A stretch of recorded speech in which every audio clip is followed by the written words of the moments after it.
since we've spoken to him. Do you fear that he may die in there? There's so many ways for them to plot some kind of assassination. Pakistan's former Prime Minister Imran Khan has now been in jail for almost 2 years. He's currently serving a 14-year sentence on corruption charges he's always denied. His wife Bushra is serving 7 years. Reports suggest that both Khan and his wife are now being kept in harsh and degrading conditions, which amount to political persecution. And that Bushra has been gravely unwell. Well, Khan and his party remain hugely popular in Pakistan, and the case has roiled the country, which Khan claims is living under an undeclared martial law. Well, joining me from our studio in London are Imran Khan's 2 sons, Suleiman and Qasim. Well, welcome to both of you to Uncensored. I said this to your dad when I last interviewed him. When I was about 10 years old, I was a fan of Sussex County Cricket Club and used to bowl at your dad in the nets when he played at Sussex. And all I remember about him was he was an incredibly kind-hearted, generous man then as a cricketer who allowed kids to bowl him in the net. So, I go back a long way with your dad in his other incarnations, a great cricketer.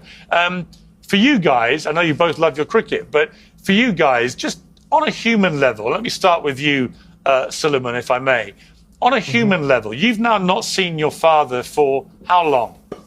Coming up to 3 years in November.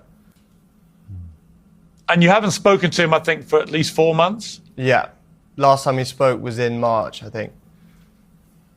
Right, and you're 28, and Qasim, you're 26. I've got 3 sons, 32, 28, 24.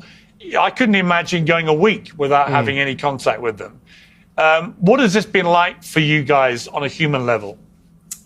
I mean, it's been, it's obviously brutal. We're used to speaking to our father very often. I mean, the court mandated that we speak to him once a week. We barely spoke to him, once every 2 or 3 months. And even when we did speak to him, we would often get a message at around 2 a.m. in the morning saying, you're going to speak to him at 9 a.m. And so if you miss it, that rolls on. It's another 2 months we don't speak to him. So that was our one kind of solace, that we got to at least speak to him occasionally.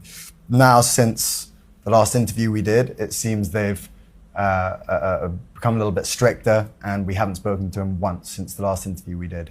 It seems like that's kind of a technique that they're using to try and break him or cause him a little bit more distress.